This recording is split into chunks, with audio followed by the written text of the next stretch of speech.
Assalamualaikum warahmatullahi wabarakatuh. Perkenalkan, nama saya Rahma Putri Febiana dengan NIM 30 12 50 13. Di sini saya akan menjelaskan tentang studi kasus dalam tugas ITS dengan pendapat menurut Goleman kecerdasan emosi. Daniel Goleman menjelaskan bahwa kecerdasan emosi itu meliputi 5 aspek utama: kesadaran diri, self-awareness, pengendalian diri, self-regulation, motivasi, empati, dan keterampilan sosial.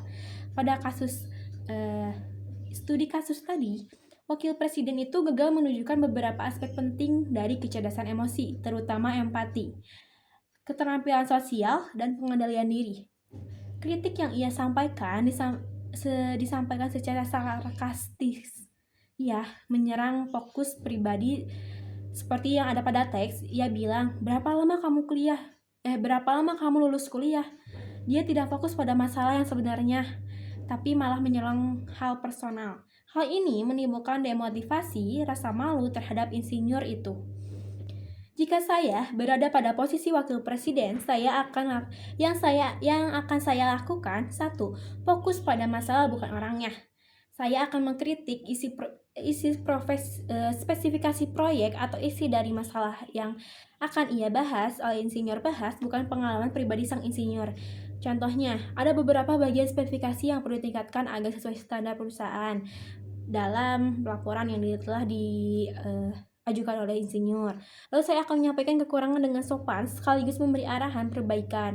Misalkan, bagian ini sudah baik, hanya perlu penyelesaian pada fitur ini atau dalam paragraf ini atau dalam hal ini, dan detail keamanan. Lalu saya akan memberikan apresiasi terlebih dahulu atas usaha yang telah dilakukannya karena mengakui kerja keras dia yang berbingung-bingung bahkan berbulan-bulan menyelesaikan laporan itu. Lalu agar kritik kita lebih diterima dan menjaga motivasi terhadap insinyur itu agar tidak down. Seperti, saya menghargai usaha keras kamu selama ini, kayak gitu. Lalu saya akan tunjukkan empati dan pemahaman situasi terlebih dahulu karena menyadari kondisi tim yang sudah bekerja keras bahkan berminggu-minggu, dan terakhir bukan hanya membantu memberi solusi tapi dukungan juga. Lalu jangan menolak tanpa arah yang jelas. Lalu kita harus mendengarkan dulu penjelasan dari insinyur itu, kayak misalkan atau tidak, mari kita review atau bereskan masalah itu bersama-sama agar laporan atau dokumennya itu selesai dengan sempurna.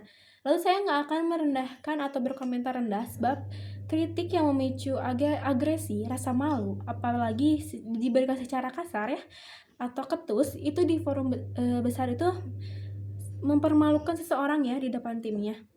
Jadi dalam perspektif Goleman, pimpinan yang efektif adalah pemimpin yang mampu mengelola emosi, memahami dampak emosional dari kata-katanya terhadap orang lain.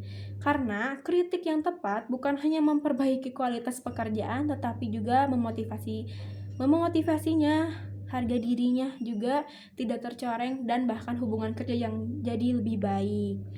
Jadi, pemimpin yang benar-benar cerdas secara emosional, mengkritik tanpa melukai, menegur tanpa menjatuhkan, dan memperbaiki tanpa menghancurkan. Sekian dari saya, Rahma Putri Febiana. Wassalamualaikum warahmatullahi wabarakatuh.